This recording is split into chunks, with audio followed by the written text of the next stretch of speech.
กคนเนาะมื้อนี้ก็ได้พามาหาผู้สาวโสดอีกแล้วทุกคนเนาะโดยเอ้าก่อนอื่นก็ทักทายไปก่อนสบายดีสบายดีทุกคนเนาะก็ถือว่าโดนนานหลายเดือนหลายวันตัวสิเข้าปีเดียวมาจักเนาะก่อนอื่นก็แนะนำตัวใหม่เนี่ยชื่อว่าจังได๋สไตล์อายุจักปีแล้วอายุ29ปีนะอายุ29ปีเนาะเป็นสาวโสดเคยสร้างครอบครัวมาแล้วบ่เคยเคยสร้างครอบครัวมีลูกมีเต้าแล้วบ่มีลูก2คนลูก2คนเนาะมีลูกหญิงลูกชายยิง1ชาย1โอ้สับกันเนาะถือว่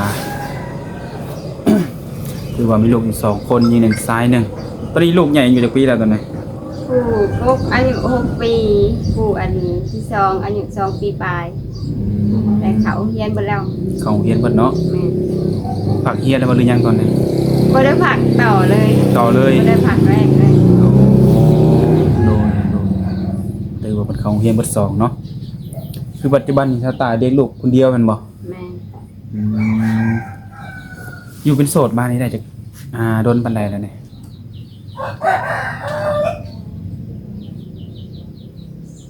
2-3 เดือน4 เดือนประมาณนี้แม่นบ่ที่ผ่านมานะคือมีคนโดดลมพูดคุยอยู่เนาะเป็นใดๆคือว่าต้องมากลับมาเป็นโสดอีกครั้งเนาะก็คือว่าแหละไปกันบ่ได้เดี๋ยวก่อนที่คบหากันได้รู้จักกันเนาะคิดว่านิสัยใจคอเฮามันเข้ากันบ่ได้ก็เลยไปกันบ่ได้แม่นบ่คนที่จะตายคบตะกี้ก็คือเป็นหนุ่มฝั่งไทยนั่นแม่นบ่หลายๆคนก็เพิ่นแชร์คลิปมาให้เบิ่งว่าอยากฮู้ว่าสาวตายแต่งงานกับคนนี้บ่นะแต่ตรงกันข้ามเนาะคือบ่ได้แต่งแม่นบ่แต่ว่าปัจจุบันนี้ก็เลิกกันแล้วได้ 3-4 เดือนแล้วเนาะก็คือด้วยความที่บ่เข้าใจกันมื้อนี้ก็ออกมาเปิดใจแม่นบ่อยากลองแบบว่า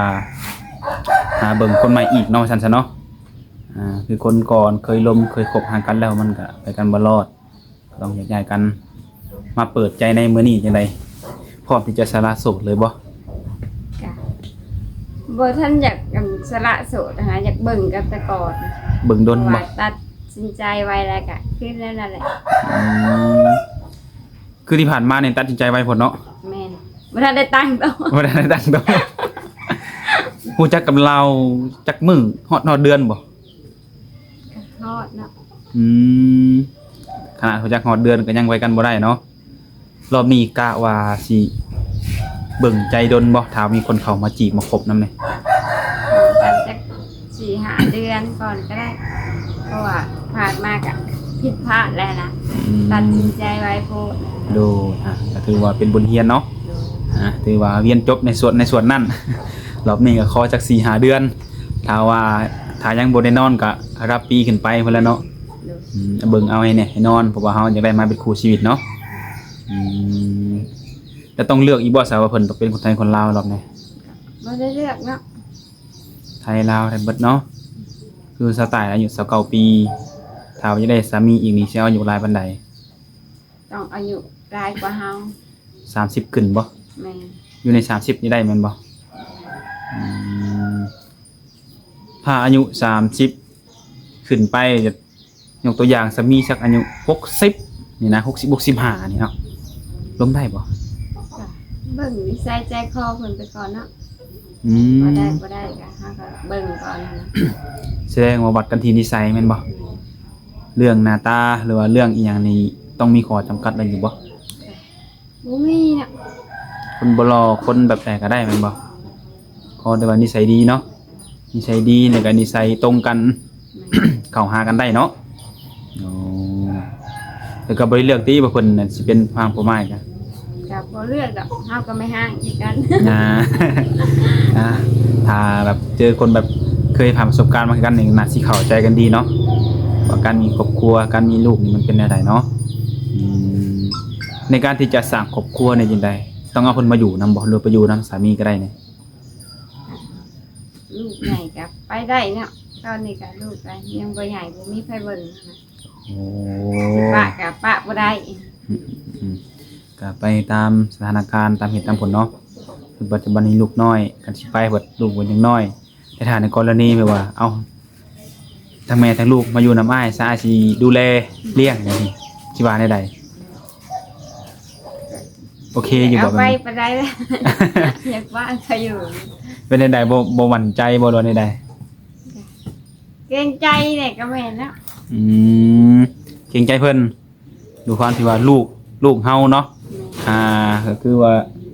ย่านแบบว่าจังได๋ไปอยู่นำเพิ่นทั้งสองเนาะแบบรู้สึกความเกรงใจเพิ่นโอ้จังได๋ก็แล้วแต่ตอนนี้อาจจะเกรงใจแต่ถ้าว่าได้คุยได้ร่วมกันแล้วได้รู้จักกันแล้วนี่ห้อยเนาะอันจะลืมความเกรงใจแบบอยากไปอยู่นำเพิ่นก็มีได้แต่ที่เพิ่นดีได้ซะเพิ่นอยากได้เป็นลูกเป็นหยัง ไป เด้ เลย ปัจจุบันนี่สิอยู่เฮือนนำกันจักคนทั้งเพิ่นนี่นะ ก็มีน้องอยู่4คนเนาะแล้วนี่ก็ยัง3คนหนึ่งก็ไปอยู่น้ำเมียเที่ยวไปเที่ยวมาเลย โอ้คือว่าก็สร้างครอบครัวแล้วน้องก็สร้างไว้แล้วเนาะยังแต่เอื้อย เกิดก็สร้างแล้วกันเนาะเคยสร้างไว้แล้วว่าซั่นซะเนาะโดยมาลุ้นกันอีกทุกคนรอบนี้เพิ่นสิได้มีครูทางใดแต่ว่าอายุนี่ก็อายุ30ขึ้นไปเนาะหนุ่มไทยหนุ่มลาวหรือว่าหนุ่มมาทำงานอยู่ต่างประเทศก็ร่วมได้เนาะ สไตล์มักผู้ชายนิสัยแบบไหนสัก ก็นิสัยกับผู้ใหญ่กว่าเฮาเนาะบ่มักอยู่จีดจุกจิกเลยก็บ่เว้ารับหลังเฮานะ ตอนหน้าแล้วเว้าดีกับเฮาบัดรับหลังแบบไปเว้านินทาเฮาแนวนั้นแนวนี้โอ้ย โอ้ โอ้เคยเจอมาแบบนี้ จากประสบการณ์บ่นี่ ผ่านมาแหละ อ๋อ เราจากประสบการณ์ที่เคยเจอเนาะอย่างเราได้เนาะ อืม อ่ะ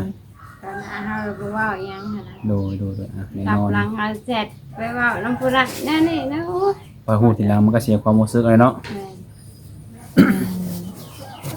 โดยอันนี้ก็คือส่วนที่บ่มักเนาะถ้ามีอย่างไรให้เบาต่อหน้าเลยเนาะรับหลังนี่คือว่าบ่มักแล้วก็บ่ผ่าน คน คือแบบ บ่ นินทา ค เฮาน บ่ อะ ชัดเจนเนาะบ่ชัดเจนนั่นตัวนี้นะแต่ถ้าในกรณีผู้ชายที่เพิ่นอาจจะมีกินเหล้ากินเบียร์นี่ได้ซะนะครับสิลมได้อยู่บ่ ก็ได้เนาะ อืม อันนี้คันออกสังคมกับบ่ได้ติดอกกินคืออยู่เฮือนละล่ะก็สิกินแต่เหล้าก็บ่ได้ สังคมไปหาหมู่หรือว่าพี่น้องมาเยี่ยมมายามเนาะอ๋อก็ถือว่าได้อยู่ผู้ชายที่มักเลินมักไปเที่ยวบ่นั้นบ่นี้พอได้อยู่บ่แบบนักท่องเที่ยวเนาะ ไปเที่ยวก็ได้เนาะ ได้เยอะแม่นบ่แต่ว่าชาวใต้เป็นคนมักท่องเที่ยวอยู่บ่ ก็มักไปเนาะคือว่านี่ก็ไปหลินตะแขก อ่า เขาพาเขาลุงชวนไป อืมไปได้ม่วนบ่ตาแขก ม่วน ทั้งม่วนทั้ง จุด เมื่อย จุดลิ้นของตาแขกนี่คือหยังจุดบนเนี่ยตาแขก ไปดินคุณกองแรง อื พาม ไปเดี๋ยวเฮาบ่เคยเห็นเลยแบบเพิ่นพาไปเที่ยว ดูการในการไปท่องเที่ยวนี่บอนบ่เคยไปบอนบ่เห็นก็ได้เห็นเนาะโอ้ถ้าหากว่ามีครูบาสนใจอยากพาไปเที่ยวนี่ไปบ่ ก็ไปเนาะ คนได้บ่เคยเห็นก็ไป เนาะก็อยากไปเนาะไปเปลี่ยน โดย ไปเบิ่งบรรยากาศทางอื่นให้ว่าจังซั่น เดินเที่ยว แหล่งท่องเที่ยวแต่ละบ่อนมันสิมีความแตกต่างกันหรือบ่เนาะ ถ้าเกิดว่าเพิ่นเห็นก็สนอกสนใจชาวใต้แล้วอยากมาเบิ่งตัวจริงก่อนนะอยู่เฮือนอยู่ซ่านนี่ให้เพิ่นมาอยู่บ่ มาได้เนาะ มาได้เนาะมาเบิ่งว่าเป็นแนวใดเนาะมันบรรยากาศในบ้านชาวใต้นี่ดมๆเป็นโอเคบ่หรือว่าสิว่าแนวใดก็มาเบิ่งตัวจริงกันก็คือว่าดีกว่าเนาะดีกว่าอันคุยผ่านโทรศัพท์มาเบิ่งตัวจริงแล้วต่างฝ่ายต่างโอเคก็จังศึกษาเบิ่งใจกันต่อเนาะ โดย คือมื้อนี้สไตล์ก็บ่ได้ไปทางใดแม่นบ่ ก็บ่ได้ไปทางใดอยู่เฮือนแต่ละมื้อก็มาแต่ส่งลูกอาบน้ำอยู่เฮือนบ่นั่นก็นอนก่อนเพราะว่าเขาไปเรียกกลางคืน โอ้เฮ็ดเวียกกลางคืนบ่สไตล์เฮ็ดเวียกเกี่ยวกับหยัง ก็ไปว่าจิ้นว่าใครคือเก่าหั่นแหละเลยปะเลย คืออันนี้อาชีพหลักอยู่ ไป แล้ว ตล เนาะ อดนะ โอ้ไปจักโมงสไตล์ ไปตั้งแต่11-12โมงกลางคืน อืม แล้วเวียกแล้วเขาก็มาอยู่นำลูกเวียกไปเวียกต่อ อืมคือซีนตัวนี้เอาเฮ็ดตั้งแต่ดนๆเนาะ เฮ็ดตั้งแต่บ่ทันได้ลูกได้ผัว อืม เฮ็ดตั้งแต่เรียนมห้า ได้เป็นสาว แม่น โอ้ดูคือว่าเนาะการที่ออกไปเฮ็ดเวียกนี่ก็คันเฮาเฮ็ดเวียกเฮาก็เฮ็ดรายได้เนาะ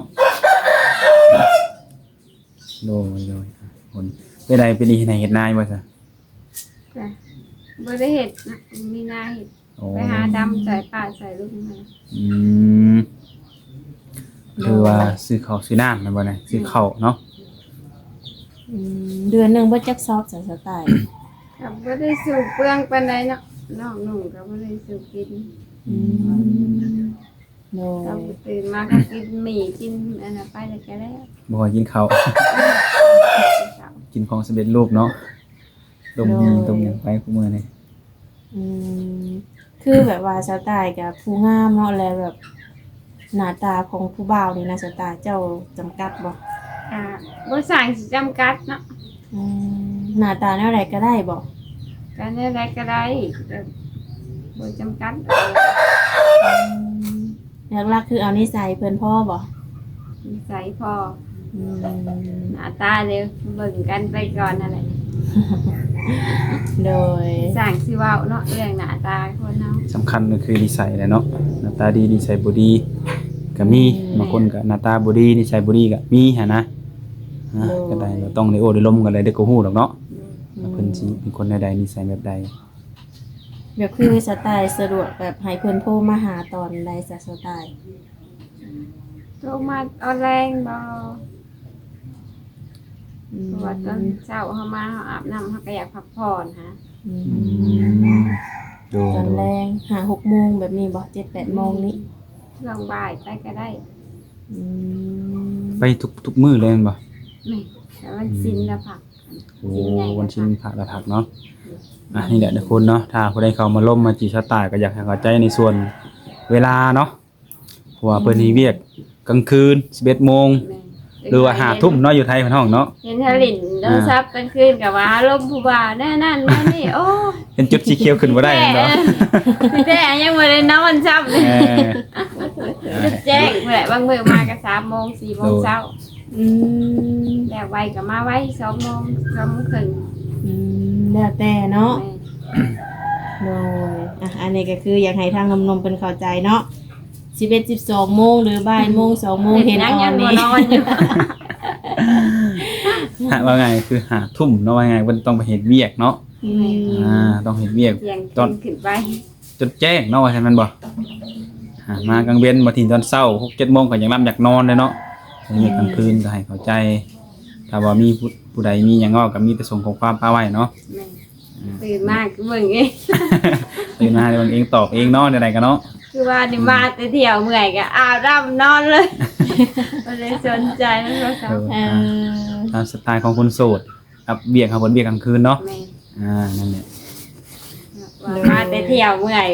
ยังลงเฮ็ดเวียกนะลงเนาะบ่ได้ซื้อกระต้มขนมให้ลูกไปโรงเรียนก็ได้ ดูให้ลูกมื้อหนึงจักพันไปกินโรงเรียนนี่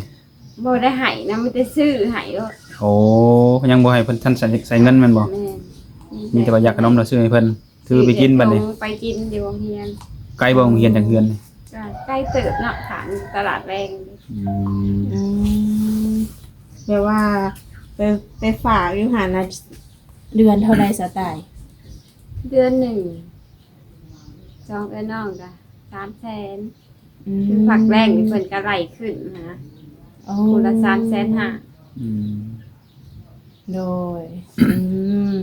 แบบประมาณจักโมงถ้าจะไปหับลูกจะ 3โมงครึ่งแต่ละมื้อ 3 โมงครึ่ง มันไปใกล้เวลากับลูกก็ถามแหละไอ้แม่เจ้าเห็ดยังเจ้าเห็ดยังเราคุยกับเสียบรับไปเลยกะน้องปุ๊บไปเอา เออ ปกติคนเมื่อยเนาะเมื่อยอดหลับอดนอนฮะ เลยก็ เดี๋ยวเมื่อยก็ให้น้องไปเอาให้ ก็ยังค่าเทอมมันก็ยังบ่ทันต้องใช้เงินหลายเนาะแต่ธรรมดาอยู่เนาะสำหรับสาวตายกับซัมนี่ยังไหวอยู่แม่นบ่ มาเยอะเนาะถือ สู้ ไปเลย นะเป็นแม่ต้องสู้เนาะผมเป็นแม่เนาะ เลยอ่ะ บ่อยากดอกเดียวก็มีคนมาดูแลซอยแหละเอาเป็นสไตล์เปิดใจรับเท่านั้นแหละ มีแน่นอนเนาะคนที่เขามา สวยเลี้ยงดูนี่แหละ อืมแม่น คือสไตล์ก็เคยล่มมาอยู่ผู้บ่าวรุ่นใหญ่เนาะ โดย แบบรุ่นเดียวกันนี่สไตล์บ่มักบ่แบบ29 28แบบนี้หั่นนะ บ่เคยลบจะเถื่อ อ๋อมีแต่เคยล่มรุ่นใหญ่บ่ รุ่นไหนกู อืม จะหมู่เดียวกันนี่แห้งแล้วเลย อ่า มีแต่ไปเห็นกันอยู่นั่นอยู่นี่ก็ถาม อืมโดยจะมีแต่ว่าเอาเป็นรุ่นใหญ่กว่าเนาะพอห้างพอหมายก็รับได้เบิดเนาะสไตล์ ผู้ให หรื ญ่ อว่าเพิ่นสิมีลูกติดกันรับได้แม่นบ่ ได้อยู่เนาะ อืม เพิ่นก็มีลูกเราก็มีลูกเนาะ เฮาก็มีลูกเพิ่นก็มีลูกกันนะ อืม โด ก็ ย สิได้เข้าอกเดียวกันไว้ไงกันเนาะ อืม คือรอบนี้ก็จะขอเวลาหล่นแน่เนาะคือที่ผ่านมาไวโพดแม่นบ่เออ เพิ่นท่านตั้งโตว ก็เลย แต่งตัวในความที่ว่าเป็นรอบที่สองที่ว่าเปิดจะหลับเนื้อคู่เนาะรอบนั้น อืม ก็ต้องว่าตัวเราเห็นตอนกันใหม่ๆก็มันอิหยังก็คือว่าดีอิหยังก็คือว่าเข้าใจกันเนาะพออยู่กันมาได้สักพักก็ลงกันมาได้สักพักเอ้าเริ่มมีการเปลี่ยนแปลงบางทีบางคนก็ฟื้นมาง่ายกันเนาะฟื้นปั๊บที่จะเข้าหากันหั่นนะ โดย มันการฝืนมันก็ฝืนได้บ่ดนดอกเนาะ อยู่เนี่ย ทางที่ดีนี่เปิดแบบหน้ากากแบบว่าตัวตนแท้จริงเข้ามาหากันโลดเนาะสิได้ฮู้ว่ารับได้หรือบ่ได้ดีกว่ามาฝืนว่า2-3 เดือนคุยกันแล้วแบบสุดท้ายมาก็ไปกันบ่รอดมันก็เป็นการเสียเวลาแบบนี้นะ ก็มีแต่ว่าฝากหนุ่มๆมาแหละทุกคนเนาะคือสาวตายเพิ่นก็บ่ได้จำกัดอหยังมากมายสำคัญแค่นิสัย เจ้าจะรอหรือบ่รอหรือว่าบุคลิกเจ้าจะใดก็จังค่อยว่ากันเถื่อเท่านั้นเนาะเห็นแล้วรู้สึกว่ามักก็จังว่ามักเนาะถ้าได้ แน่นอนในคนเฮานี่เห็นมันจังว่ามักบางทีก็ล้มกันก็มีความแบบล้มไปน้ำยิ้มไปน้ำก็มีความรู้สึกต่อกันก็เป็นไปได้ทุกคนเนาะ ก็ถือว่าสำนักแหละทุกคนเนาะก็หลายคนก็สงสัยให้แหละก็คือปัจจุบันนี่สาวตายเพิ่นเป็นโสดกับคนที่เพิ่นเคยล้มเคยคบมาก็เลิกกันมาได้4 เดือนแล้วเนาะว่าไงกันเนาะก็เข้าทำนมเข้าโอ้มาล้มกันได้ทุกคนศึกษาเบิ่งกันได้จะเป็นอะไรก็รุ่นกันไปเนาะวันนี้ก็เข้ากับเช้าสนิทก่อนเลยมื้อหน้าวันนี้ค่อยว่ากันใหม่เนาะโดยโอเคสบายดี สบายดีเด้อ